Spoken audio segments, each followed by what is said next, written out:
So why word stress? Why what the connection with timing? It's just because it's worth spending time on. It's something I've been spending time on recently. And also, you will know that time is important when you think about word stress.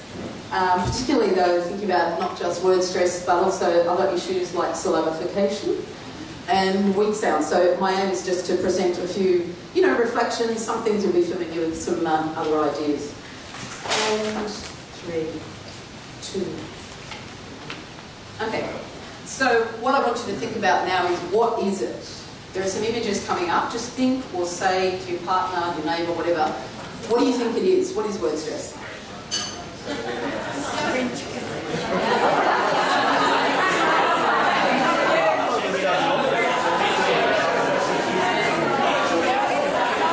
Okay, not always easy to find copyright images, copyright free, but it's not being louder, it is breathing more, and the length of the vowel sounds in the stress syllable is going to be longer. There is a high pitch, but that's quite hard for people to perceive sometimes. It is also interesting, that last point. I hadn't realised that for a long time, about the things that surround the stress syllable.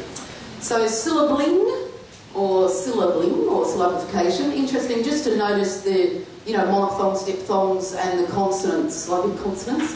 Sometimes I might disagree with ones I see there, but that shows there's a lot of disagreement about it. Like orange, where you split the orange. There are some useful materials around. Okay, capitals, not so fond of. The spaces, yes, underlining colours, but the shapes are helpful. And just focusing on it. So thinking about your own students' backgrounds, their first languages. Anything you've noticed? 3 examples coming up. The first one just shows one of the problems in some language backgrounds. There is no word stress. In others, they do have word stress, but it's a variant with reductions. They're not so frequent, they're not so prominent. And in some languages, they have word stress, but they don't have weak sounds. So interesting to see, variations. In the classroom, how do you focus on it? Verbally, visually, physically, using your fingers, for example, syllables, da-da-da, whatever. Things students move around, like cards, etc., and activities on the interactive whiteboard. So more examples of languages and their backgrounds. The issue here, all of those quite similar. They don't have weak forms.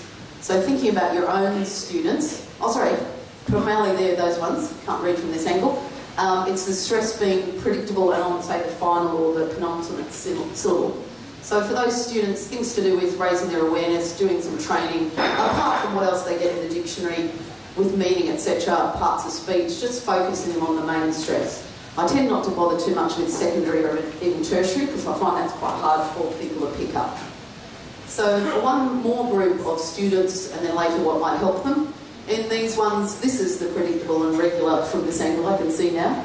But it tends to show more here in connected speech because they don't focus on where you'd find weak sounds with function words versus content words. Interestingly, Japanese don't tend to have that much of a problem with it, which may surprise you. Did surprise me. Okay, more tasks for those people. The obvious suspects where you're grouping things, you're differentiating things, you're adding things to groups of words that have similar patterns, but not forgetting the good old models and drills to make them hear it and say it with more confidence. And anything other than that that's a bit more, interesting and contextualised. Lots of guided discovery, looking at differences, common patterns with nouns and adjectives or nouns versus verbs, and other parts of speech, just to make them notice it's not random, it's not erratic, there are some patterns they can hang on to.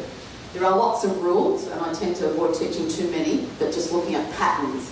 Okay, over to you. Can you say the words? If you count back from the syllable, you'll notice final syllable from the suffix, you'll notice where the stress falls, but just for a moment, so I can have a breather, just have fun and say the words to yourself.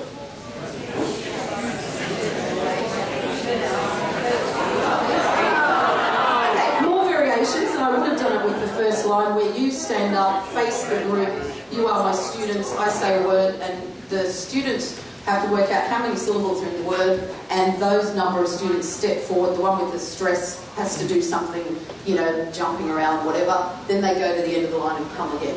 This one I like. clap the unstressed, slap the stress. So with those words, try it yourself. So for example, kangaroo, so you get to slap really hard on the stress, right?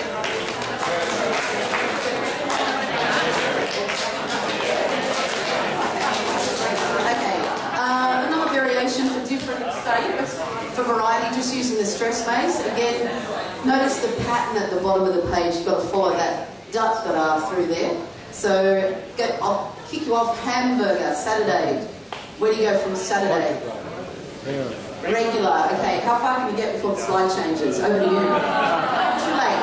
Okay, we've been looking for Australian content, so context with animals, getting them to look at names of animals they know, more from you, looking at the stress patterns of them, but then doing some rubbings, you know, like you used to do with rubbings of graves, etc. Okay, but with the coins, so that they just notice those. Another variation, same principles, just what do they know, building on that. What do they know about those? Where are they on the map? Looking at common stress patterns, you know, Melbourne, Brisbane, Canberra, Darwin, Sydney, Hobart, etc.